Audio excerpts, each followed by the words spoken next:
부분쯤에 있습니다. 사사기 16장 20절에서 21절 그리고 28절에서 30절까지의 말씀입니다. 우리 함께 교독하도록 하겠습니다. 사사기 16장 20절에서 21절, 28절에서 30절까지의 말씀입니다. 들릴라가 이르되 삼손이여 블레셋 사람이 당신에게 들이닥쳤느니라 하니 삼손이 잠을 깨며 이르기를 내가 전과 같이 나가서 몸을 떨치리라 하였으나 여호와께서 이미 자기를 떠나신 줄을 깨닫지 못하였더라. 눈을 빼고 끌고 가사에 내려가 노줄로 매고 그에게 옥에서 맷돌을 돌리게 하였더라. 28절입니다.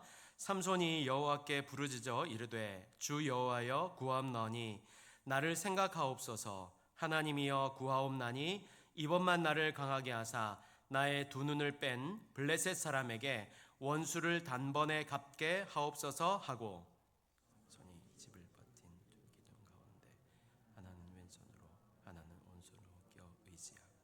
같이 읽겠습니다. 삼손이 이르되 블레셋 사람과 함께 죽기를 원하노라 하고 힘을 다하여 몸을 굽히매 그 안에 있는 모든 방백들과 온 백성에게 덮이니 삼손이 죽을 때에 죽인 자가 살았을 때에 죽인 자보다 더욱 많았더라. 아멘.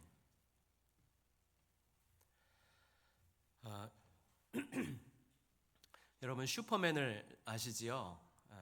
빨간 망토를 목에 두르고 민망하게 빨간색 팬티를 바깥에 입고 그리고 막 이렇게 날아다니는 그런 미국의 히어로입니다. 사진을 한번 보실까요? 옛날에 제가 어릴 때 보았던 그 영화의 포스터 중에 하나입니다. 근데 제가 어릴 때 이 영화를 보고요 굉장히 충격을 받았다라고 말씀드리고 싶지만 사실은 너무 허무맹랑한 이야기라 별로 감흥이 없었습니다. 어린 나이에도 불구하고 말이죠. 그런데 제게는요 두 가지 잊혀지지 않는 장면이 있습니다. 하나는요 이 악당과 이렇게 막 슈퍼맨이 싸우는 중에 이제 그 사랑하는 여인이 불의의 사고로 그만 악당의 공격으로 그만 죽게 되고 말았습니다. 슈퍼맨이요 얼마나 슬퍼하든지 막 그냥 슬퍼하다가 갑자기 막 하늘로 솟구쳐 오릅니다. 이렇게 쫙 이렇게 해가지고 막 올라갑니다. 올라가는데 어디까지 가냐면 저 우주까지 가가지고 어떻게 하냐면요 이 지구가 이제 예를 들자면 그냥 이런 식으로 돌고 있다고 한번 생각해 보자고요. 시계 방향으로. 근데 막 이렇게 올라가서는 시계 반대 방향으로 지구를 둘러서 막 이렇게 도는 거예요.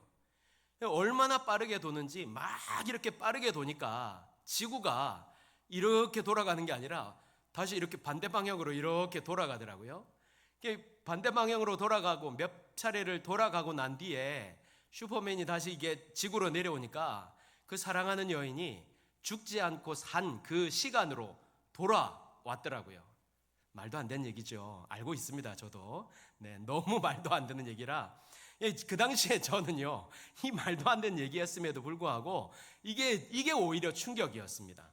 그리고 또 한 가지는요 슈퍼맨은 하늘을 날 뿐만 아니라 막 총알도 막아내고 막 어지간한 공격으로는 뭐 끄떡도 하지 않습니다.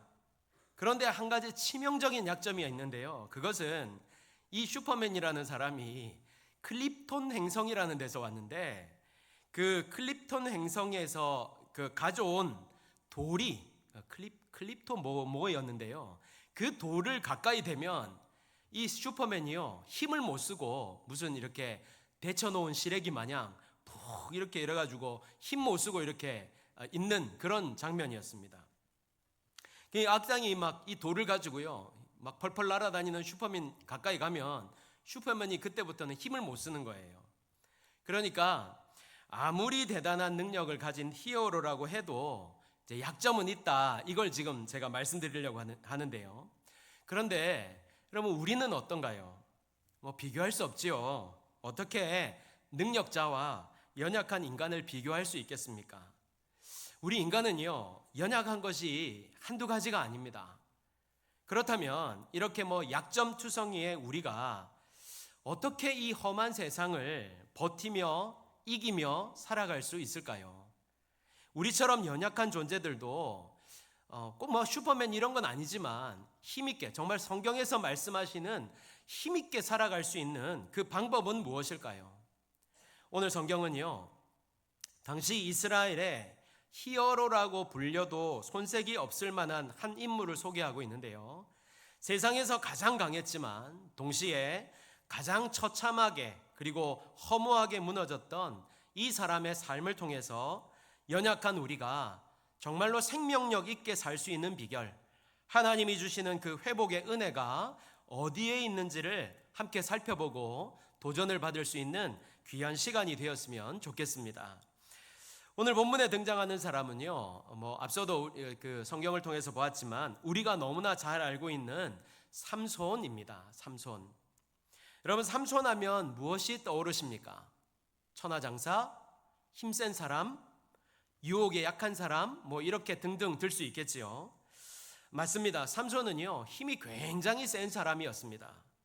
사사기 14장을 보면요, 삼손이 딥나의 포도원에서 사자를 만나게 됩니다. 근데 여러분, 그 사자를 삼손이 어떻게 했습니까? 어떻게 했지요? 성경에 보니까요, 염소 새끼를 찢듯 찢었다, 이렇게 기록하고 있습니다.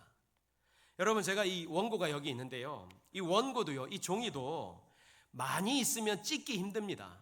그런데 살아있는 그 맹수의 단단한 근육과 가죽을 아무 도구 없이 맨손으로 이렇게 찢었다는 것입니다. 또 사사기 15장을 보면요, 나귀 턱뼈를 가지고, 이 나귀 턱뼈도요, 준비된 게 아니라 어디 굴러다니는 것 같았어요. 근데 이 나귀 턱뼈를 잡아가지고 블레셋 사람들하고 이제 그 전투를 하는데 그걸로 1000명을 죽였다는 겁니다. 여러분, 우리가 한번 생각해 보자고요. 우리 나귀 턱뼈를 다 가졌어요. 가졌는데 똑같은 행동을 이렇게 반복만 해도요, 우리가 1000번 할 수 있을까요? 할 수는 있겠지만 얼마나 힘이 들겠습니까? 그런데 삼손은요, 이 반복적인 이 행동이 아니라 여러 가지 행동을 했겠죠. 그런데 전혀 힘들이지 않고 1000명을 죽였다는 겁니다. 그러니까 이 삼손의 힘이라는 것은요, 우리가 감히 상상도 하지 못할 어마어마한 것이었다는 사실을 우리가 알게 되는 겁니다. 근데 이렇게 강한 힘을 가진 삼손이었지만 한 가지 약점이 있었지요. 무엇입니까? 바로 여인이었습니다. 그런데요, 우리가 조금만 더 자세히 들여다본다면요, 삼손의 진짜 약점은 여인이 아니라 하나님의 능력을 가볍게 여긴 영적인 안일함이라, 이렇게 말씀드릴 수 있습니다. 무슨 말인가 하면, 삼손은 이 엄청난 힘, 자신에게 있는 이 엄청난 힘이 하나님이 언제든 거두어 가실 수 있는 은혜라는 사실을 염두에 두지 않았다는 것입니다. 내가 원하면 언제든지 발휘할 수 있는 내 능력이라고 믿었던 것이지요. 그러니까 내가 나시린 규정을 좀 어겨도 사자 시체 좀 만지고 이방 여인 가까이 하고 그래도 내 힘 여전하네, 괜찮네, 이렇게 생각하며 방심했던 것입니다. 그래서 결국 삼손은요, 이 안일함으로 인해서 무너지게 되는데요, 오늘 이 삼손을 통해서 여러분과 함께 나눌 첫 번째 말씀은요, 우리는 우리의 연약함을 정확히 알고 있어야 한다는 것입니다.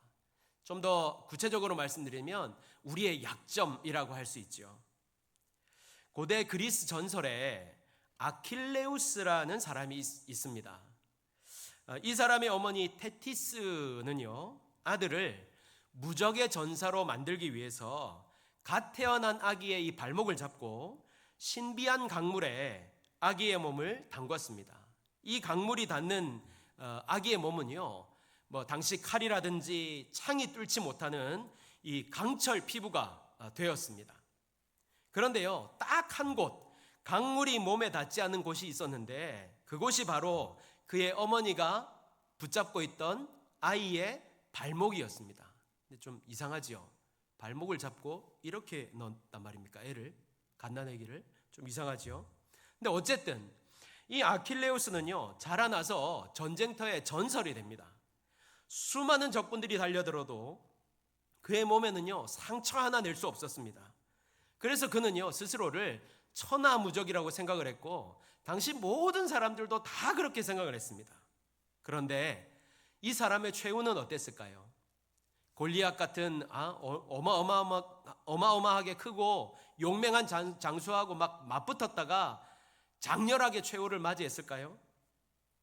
그게 아니었습니다. 멀리서요 적군이 무심코 쏜 화살 하나가 그의 유일한 약점인 발 뒤꿈치에 명중했고 그 작은 상처가 온몸에 독처럼 퍼져서 결국 허망하게 쓰러지고 말았습니다.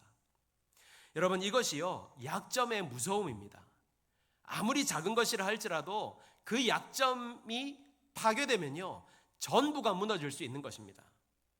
오늘 본문에 등장하는 삼손도요 아킬레우스 못지않게, 아니 그보다 훨씬 더 특별한 사람이었습니다. 사사기 13장을 보면요 하나님께서 그의 출생을 미리 예고를 하시고 그를 나실인으로 구별하셨습니다. 나실인이 뭘까요? 세 가지가 있는데요. 그러니까 하나님께 특별히 구별된 사람인데요. 이 구별된 사람이 특별히 세 가지를 지켜야 되는데, 포도주와 독주를 멀리해야 되고, 머리에 삭도를 대지 말아야 하고, 시체를 가까이 하지 말아야 된다, 이런 규정이 있었습니다. 이 세 가지 규정은요 단순히 그냥 지켜야 된다, 규칙이다, 이게 아니라 나는 하나님께 속한 사람입니다 라는 이 정체성의 표시였습니다. 그런데 삼손의 삶은 어땠죠? 우리 잘 알잖아요. 이런 나실인의 정체를 완전히 무시했습니다. 시체를 함부로 만지고 이방 여인을 따라가고 자기 욕망대로 막 살아갑니다. 그러니까 겉으로는 하나님의 사람인데, 하나님의 택하신 사람인데 실제 삶은요 하나님과 전혀 상관이 없는 것 같이 그렇게 살아간 것입니다. 더구나 그는요 여인에 대해서 너무 약했습니다. 삼손의 인생을 보면요 반복되는 패턴이 있는데요 계속해서 여인을 가까이 하려고 했다는 것입니다. 블레셋 여인을 보고 자기 부모에게 아내로 삼게 해달라고 막 조르고, 또 가사에서는요 기생을 찾아갑니다. 요즘 말로 말하자면요 창녀입니다. 그리고 들릴라를 사랑하지요. 이게 무슨 말입니까? 이방 여인이 더 아름답다? 이런 뜻입니까? 이게 교회 다니지 않는 여인들이 더 아름답다? 이런 뜻입니까? 그게 아니죠. 이거는 단순한 실수가 아니라 삼손의 연약함이 여기 있다는 증거입니다. 다시 말해서 삼손의 문제는 단순히 여인이 좋다 이게 아니라 자기 안에 있는 그 욕망을 통제하지 못하는 것이었습니다. 그는 하나님의 사람이었음에도 불구하고 욕망에 있어서는 여지없이 무너지는 사람이었던 것입니다. 그런데 더 큰 문제는요 그는 그 자리에서 떠나지 않았다는 것입니다. 떠나지 않았어요. 유혹이 반복되는데도 머물렀고 위험을 느끼면서도 계속 가까이 하였습니다. 왜 그랬을까요? 나는 괜찮겠지라고 생각했기 때문입니다. 이 정도는 괜찮겠지, 다음에도 줄을 끊고 도망하면 되지, 지금까지 뭐 문제 없었잖아, 이렇게 생각했던 것이죠. 사실 우리도요 삼손과 다를 바가 없습니다. 대부분의 사람들은요 자신이 스스로를 통제할 수 있다고 착각을 하며 삽니다. 나는 이 정도는 괜찮아, 이 정도는 내가 할 수 있어, 이 정도는 내가 견딜 수 있어, 이렇게 생각을 합니다. 그러나 오늘 삼손은요 그런 우리들에게 엄중하게 경고하고 있습니다. 우리는 슈퍼맨과 같이 부분적으로 약한 존재가 아니라 작은 욕망 앞에서도 쉽게 무너질 수밖에 없는 존재라는 것을 말하고 있습니다. 그래서 삼손이 결국 어떻게 되었습니까? 마지막에는 눈이 뽑히고 조롱을 당하는 그런 존재가 되고 말았습니다. 여러분, 여러분의 연약한 부분은 무엇입니까? 어디에 있습니까? 자주 넘어지는 부분은 무엇입니까? 반복되는 죄가 있지는 않습니까? 괜찮다고 넘기는 영역이 있지는 않습니까? 그렇다면 이미 여러분은 굉장히 위험한 상태입니다. 언제 넘어져도 이상할 것 없는 상태, 지금 삼손과 같은 길 위에 서 있는 상태입니다. 고린도후서 12장에서 바울이 어떻게 고백을 합니까? 내가 약한 그때에 강함이라. 바울이 강해질 수 있었던 비결은 그가 대단한 능력을 갖춰서가 아닙니다. 자신의 연약함을 정확히 알고 그것을 하나님께 내어 놓았기 때문입니다. 반면 오늘 삼손은 어떻습니까? 사사기 16장 20절에 들릴라가 이르되 삼손이여 블레셋 사람이 당신에게 들이닥쳤느니라 하니 삼손이 잠을 깨며 이르기를 내가 전과 같이 나가서 몸을 떨치리라 하였으나 여호와께서 이미 자기를 떠나신 줄을 깨닫지 못하였더라. 삼손의 비극은요, 머리카락을 잘린 것이 아니라 하나님이 떠나신 것도 모를 정도로 자신의 연약함에 대해 무지했다는 것입니다. 바울은 자신의 약함을 알았기 때문에 하나님의 강함을 입었지만 삼손은 자신의 약함을 몰랐기 때문에 하나님의 강함을 잃어버리고 만 것입니다. 여러분은 지금 여러분의 연약함을 잘 알고 계십니까? 아니면 혹시 삼손처럼 여전히 착각 속에 머물고 있지는 않습니까? 이 시간 오늘 우리에게 주시는 이 말씀을 흘려보내지 마시고 여러분의 마음에 새기시기를 바랍니다. 나는 괜찮다, 이런 안일함과 혹은 교만함을 내려놓고 우리의 연약함과 죄인됨을 하나님 앞에 고백할 수 있기를 바랍니다. 주님의 도움 없이는 한순간도 나는 바로 설 수가 없습니다. 이렇게 고백하면서 주님 앞에 설 수 있는 우리 성도들이 되기를 바랍니다. 그때 우리에게는요, 삼손과 같이 비참하게 무너지는 인생이 아니라 주님이 함께 하시는 인생, 주님이 도우시는 인생, 주님이 이끄시는 인생, 그런 주님이 주시는 힘과 능력으로 믿음 생활 잘 감당하며 살아가는 믿음의 삶이 우리에게 시작되어질 줄 믿습니다. 이런 은혜가 저와 여러분 가운데 있기를 간절히 소망합니다. 두 번째는요, 우리의 회복은 오직 하나님께로 돌아갈 때 시작된다는 것입니다. 어거스틴을 잘 아시죠? 기독교 역사상 가장 영향력 있는 신학자 가운데 한 사람인 이 어거스틴도요, 사실 젊은 시절에는 방탕한 삶을 살았습니다. 10대 시절부터 이교도적인 정욕과 쾌락의 삶에 깊이 빠져 살았고요, 어머니 모니카의 눈물 어린 권면을 뿌리치고 마니교라는 이단에 빠져서 9년이라는 세월을 허비하기도 하였습니다. 그렇게 그는 명석한 두뇌를 가졌지만 그 지혜를 하나님을 위해 쓰지 않고 자신의 욕망을 채우는데 막 허비하며 살았습니다. 그런데 그렇게 살던 어느 날 마음의 공허함을 이기지 못해서 정원에서 막 울고 있었습니다. 마음에서 일어난 그 비통함이 이 어거스틴을 사로잡았는데요, 그렇게 울고 있던 때에 이웃집 아이들의 노래소리가 들려왔는데 뭐라고 했냐면 톨레레게 집어서 읽어라, 집어서 읽어라, 이런 노래소리였습니다. 그 음성에 이끌려서 어거스틴이 성경을 막 이렇게 펼쳤습니다.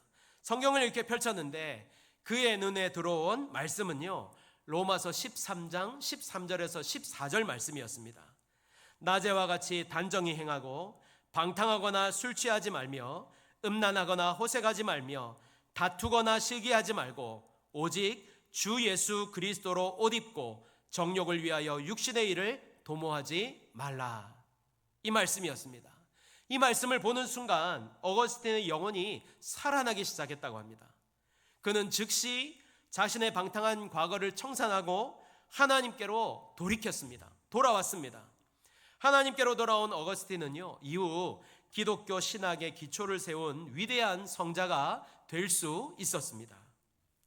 삼손은요, 자신의 내면에 있는 그 연약함으로 인해서, 안일함으로 인해서 블레셋 사람들에 의해 사로잡혀서 두 눈이 뽑힌 채 맷돌을 돌리던 신세가 되고 말았습니다. 하나님의 나실인으로 부르심을 받았음에도 불구하고 그는 안일함으로 말미암아 자신도 구하지 못하고 이스라엘도 구하지 못한 채 맷돌이나 굴리는 그런 신세가 되고 말았던 것입니다. 이렇게 삼손의 인생은 실패로 끝나는 것 같이 보였습니다. 근데 어느 날 블레셋 사람들이 다 모여가지고 이 다곤의 신당에서 제사를 드리게 되는데요, 삼손 사람들은 삼손을 불러서 막 제주를 부리게 하였습니다. 이때 삼손이 자신의 힘을 내려놓고 마지막으로 하나님께 간구합니다. 28절입니다. 하나님이여 구하옵나니 이번만 나를 강하게 하사 나의 두 눈을 뺀 블레셋 사람에게 원수를 단번에 갚게 하옵소서. 그는 처음으로 자기 힘이 아니라 하나님을 의지하는 기도를 드렸습니다. 그리고 하나님은 그 기도를 들으시고 삼손에게 다시 힘을 주셔서 그 집이 결국 무너지게 되었습니다. 우리는 어릴 때부터 삼손이 머리가 잘려서 힘이 빠진 것처럼 그렇게 배웠지요. 그러나 사실은 그의 힘의 원천은 하나님께 있었습니다. 하나님이 함께 하셨을 때 그가 힘을 쓸 수 있었던 것입니다. 그러니까 그가 다시 힘을 쓸 수 있었던 이유는 무엇입니까? 주님이 다시 그와 함께 하셨기 때문입니다. 물론 삼손의 기도 안에 여전히 어떤 인간적인 한계와 복수심 이런 감정들이 있었지요. 그러나 그럼에도 불구하고 중요한 것은 그가 마침내 자신이 아니라 하나님께 매달렸다는 것입니다. 여러분, 하나님은요 완전한 사람을 쓰시는 분이 아닙니다. 우리의 회복의 시작은 우리가 가진 능력이 아니라 회개와 간절한 부르짖음에 있습니다. 그래서 우리는 오늘 다시 주님 앞에 나아가 회개할 것은 회개하고 부르짖으며 주님을 찾아야 되는 것입니다. 능력 있게 살기를 원하십니까? 주님께 나아가야 됩니다. 주님과 동행하며 살고 싶으십니까? 주님을 불러야 됩니다. 무엇보다 도움이 필요하십니까? 주님께 부르짖어야 합니다. 특별히 여러분, 이미 무너진 부분이 있습니까? 반복되는 죄가 있습니까? 혹시 낙심하고 포기하고 있지는 않습니까? 그런 모든 분들을 향해 오늘 삼손이 다시 도전을 합니다. 주님을 의지하며 부르짖으라고 말입니다. 실패한 것 같은 그 자리, 포기하고 주저앉은 그 자리에서 내 힘이 아니라, 내 능력이 아니라 하나님을 의지하여 부르짖으라, 이렇게 말씀하고 있습니다. 왜요? 그때 다시 우리와 함께 하시는 주님을 경험할 수 있게 되기 때문입니다. 주님이 함께 하실 때 우리 가운데 진정한 회복의 은혜가 임하기 때문입니다. 그러므로 저와 여러분 모두가 지금 내 상황이 어떠하든지 내 안에 말 못할 괴로움과 힘든 일, 또한 나는 하나님 앞에서 살고 싶은데 죄로 인해, 상처로 인해, 아픔으로 인해 넘어지고 있는 상황이라면 삼손이 하나님께 부르짖었던 것처럼 도우심을 구하기를 바랍니다. 특별히 28절을 보면요, 삼손이 이렇게 하나님께 간구합니다. 하나님이여 구하옵나니 이번만 나를 강하게 하사, 이번만 나를 강하게 하사. 하나님은요 우리의 지난날 그 실수보다 지금 이 순간에 간절함을 더 크게 보십니다. 하나님은 비록 무너졌을지라도 다시 주님께 돌아와서 부르짖는 자를 회복시켜서 사용하십니다. 이 회복에 주님을 신뢰함으로 주님께 나아가 주님의 회복을 경험하면서 살아갈 수 있는 성도들이 되시기를 예수님의 이름으로 축복합니다. 아멘. 말씀을 맺겠습니다. 여러분, 앞서 말씀드렸던 슈퍼맨이라든지 아킬레우스, 삼손, 이들 모두에게는요 공통점이 있습니다. 누구나 부러워할 만한 어마어마한 능력과 힘이 있었다는 것입니다. 그러나 동시에 그들을 한순간에 무너뜨릴 치명적인 약점 또한 갖고 있었습니다. 우리도 역시 마찬가지지요. 아니, 우리는 너무나 약점이 많은, 너무나 연약한 사람들입니다. 우리 안에는 남들이 모르는 슈퍼맨을 약하게 만드는 돌과 같은 것이 있고 아킬레스건이 있습니다. 어떤 분은 혈기가, 어떤 분은 재물이, 어떤 분은 관계로 자주 넘어지고 있는지 모릅니다. 그런데 중요한 문제가 무엇인지 아십니까? 내가 연약하다는 것을 알면서도 혹은 그것을 인식조차 못한 채 괜찮을 거야, 나아질 거야 하면서 대충 넘어가는 신앙생활을 하고 있다는 것입니다. 그런 우리들에게 삼손을 통해서 하나님은 경고하십니다.